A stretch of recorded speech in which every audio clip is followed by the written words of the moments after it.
Hello, kids. Okay, so today I'm going to read a book to you, Rikki Tikki Tavi. I know you're excited about this. I know, because I started this book. I did half of it, and none of us got to finish it. So what I've decided to do is read the whole book in 2 parts. So that's what I'll be doing. If you need some good news, John Krasinski has SGN. It's kid-friendly. It's amazing. John Krasinski does a great job showing us some good things that are going on now. And you can also submit things to him, and he might do it. So anyway, try that out if you want, SGN on Facebook. This is Rikki Tikki Tavi, and I'm going to read it in 2 parts today. So young or old, you will enjoy this story. There will be I'll give you information about watching it at the end of the story. Rikki Tikki Tavi by Rudyard Kipling, who also did The Jungle Book, adapted and illustrated by Jerry Pinkney. This is the Tailor Bird. This book is AR level 4.4, though anyone can take the test. It's worth a full point, not a half, so look it up. Quiz number 55715.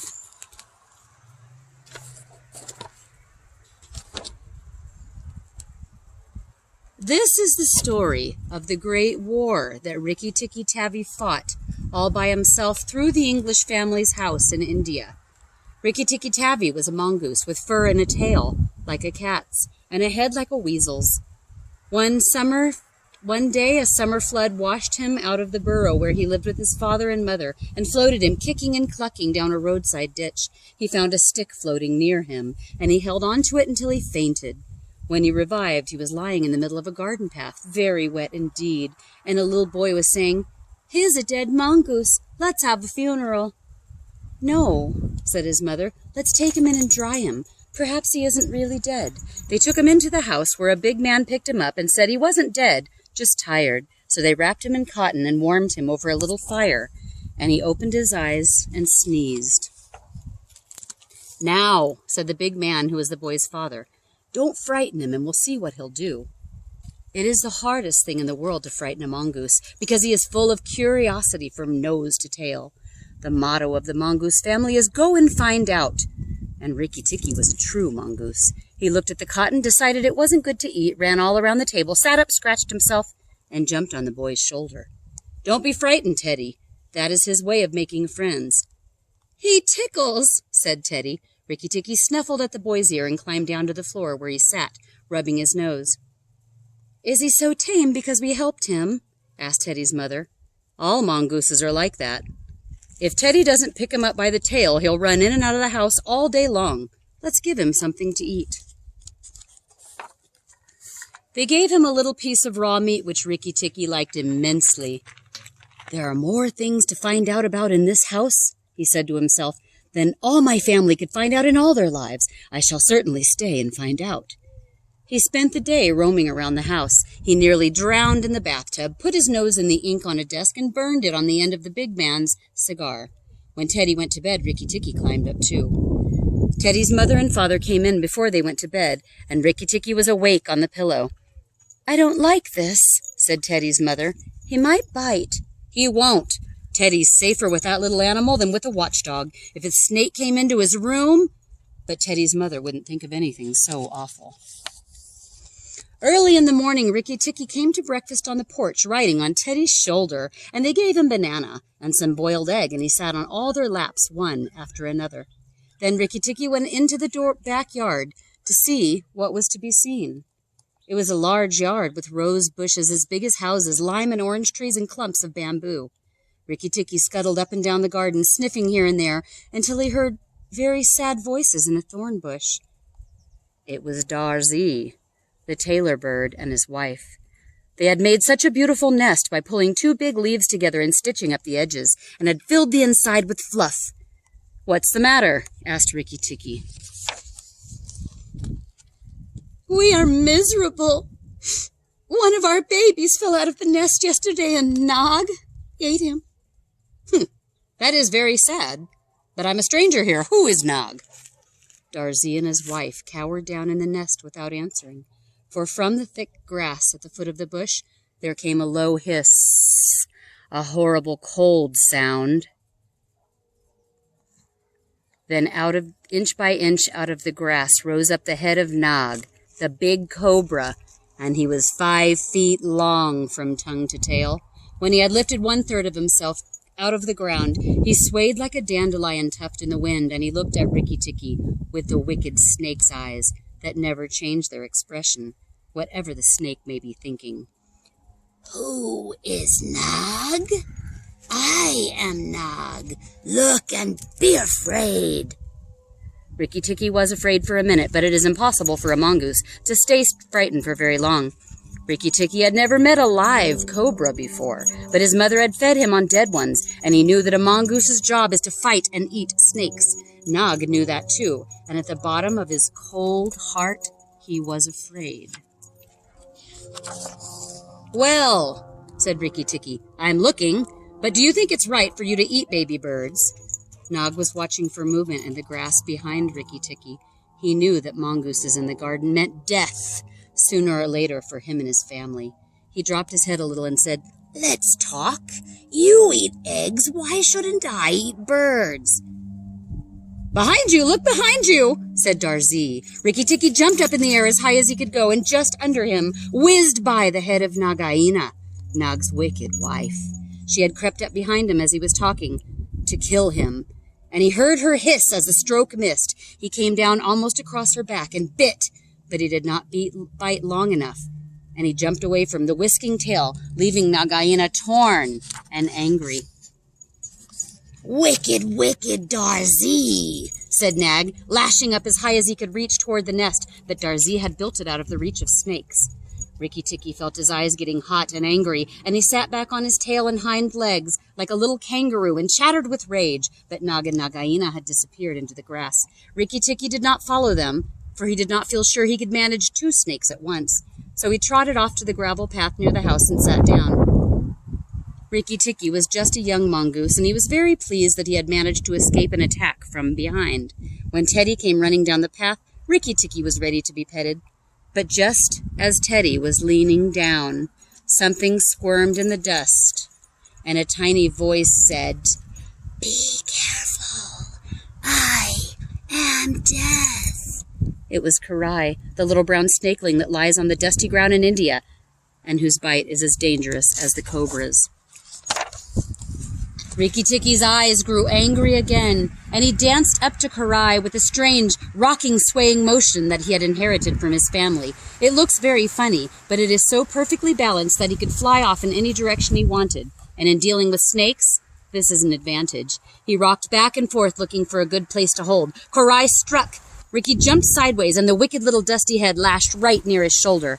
Teddy shouted to the house, "Come look! Our mongoose is killing a snake," and Rikki Tikki heard a scream from Teddy's mother. His father ran out with a stick, but by the time he came up, Rikki Tikki had sprung, jumped on the snake's back, bitten up as high as he could, and rolled away.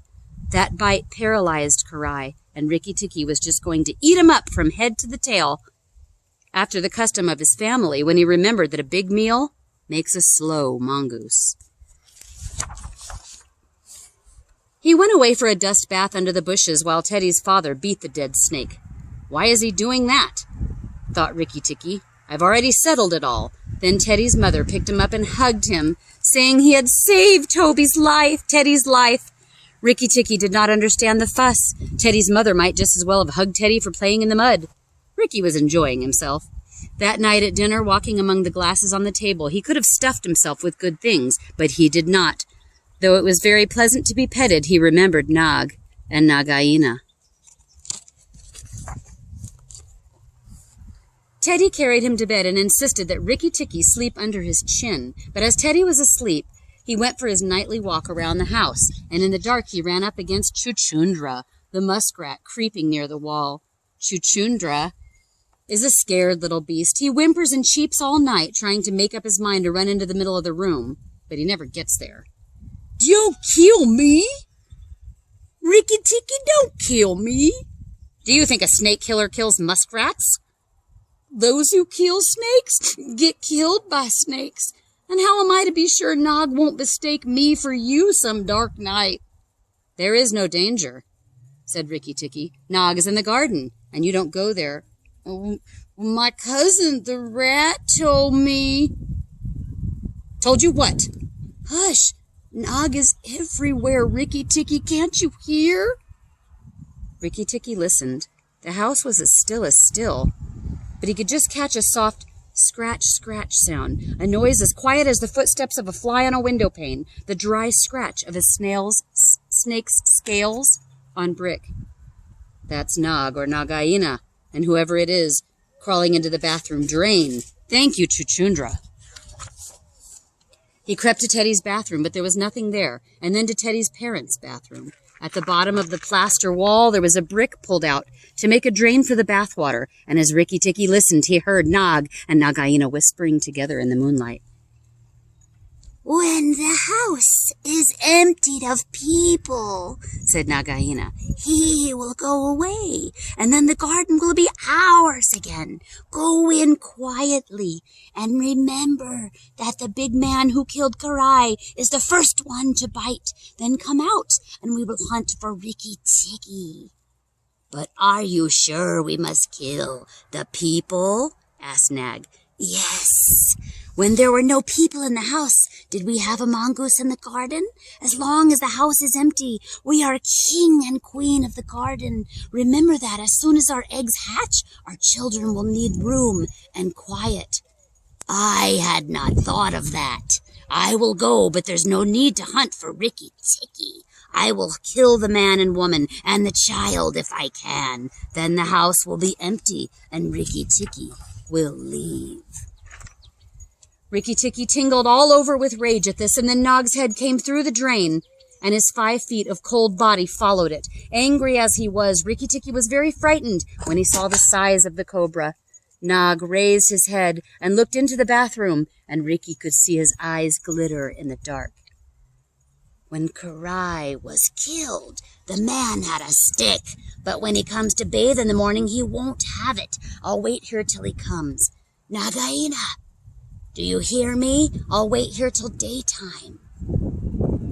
There was no answer, so Rikki Tikki knew Nagaina had gone away. Nog coiled himself down, coil by coil, around the bottom of the water jar that was used to fill the bath. Rikki Tikki stayed as still as death. After an hour, he began to move, muscle by muscle, toward the jar. Nog was asleep, and Rikki Tikki looked at him, wondering how to attack. If I don't break his back at the first jump, thought Rikki, he can still fight. And if he fights, oh, Rikki.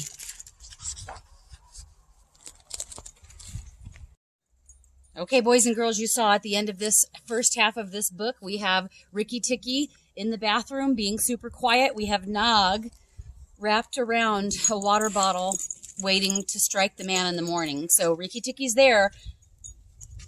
Stay tuned. Next week, we're going to finish this book and see what happens. Now, as an extra added thing, I wanted to do a shout out to not only my kindergarten classes, which I love, but Miss Bartlett's class, my pre-K. They got really good at doing this book. This is one that has motions that we do that are super fun. It's called I Was Walking Down the Road. And I'm going to try to do the motions once for you so that you know what to expect when we're doing the book, okay? So it's going to be when I say, I caught it, I picked it up, I put it in a cage. So again, it's from I caught it, I picked it up, I put it in a cage. So caught it, picked it up, put it in a cage. Try that. I know you can do it with us. I Was Walking Down the Road by Sarah E. Barchas. Pictures by Jack Kent. The pictures are so amazing. Oh my gosh.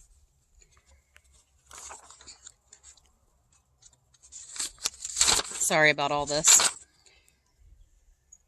I was walking down the road, then I saw a little toad. I caught it, I picked it up, put it in a cage. Look at that. That frog trying to jump away. I was looking at the sky, then I saw a butterfly. I caught it, I picked it up, put it in a cage.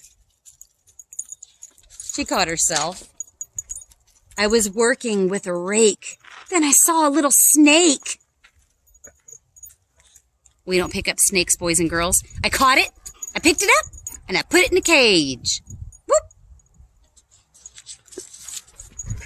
I was jumping on a log. Then I saw a little frog. I caught it, I picked it up, put it in a cage.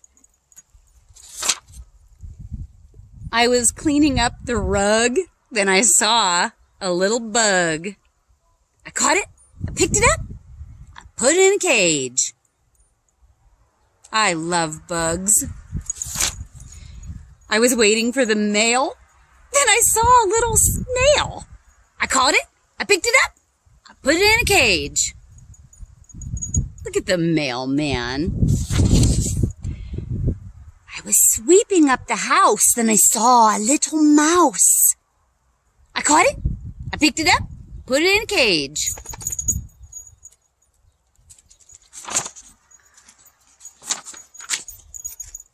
I was looking for my mitten. Then I found a little kitten. I caught it, I picked it up, I put it in a cage. I was eating cake and cider. Then I saw a little spider. I caught it, I picked it up, I put it in a cage. We don't touch spiders, boys and girls. I was reading something funny. Then I saw a little bunny. I caught it, I picked it up, put it in a cage. I was pushing a wheelbarrow. Then I saw a little sparrow. That's a bird, boys and girls. I caught it, I picked it up, put it in a cage. I was looking at my pets. Then I saw them look at me. I sat a while, I thought a while, and then I set them free. Oh, go snail, go, go. Boys and girls, that was fun. That's one of my favorites. You can just listen to that one over and over, and you'll get so good at saying, I caught it, I picked it up, I put it in a cage. Okay, if you stayed all the way through the second book, which I see that you did, here you are, I'm looking at you, then you get to do a blink, blink, clap, clap. So thank you for staying for the whole thing. Hands in your lap. Those dogs sure are barking a lot. I wonder if you can hear them. Wow, they must be excited about something. Hands in your lap. Hands in front. Ready, go. Blink, blink, clap, clap. Woo, woo, shh. See you, kids.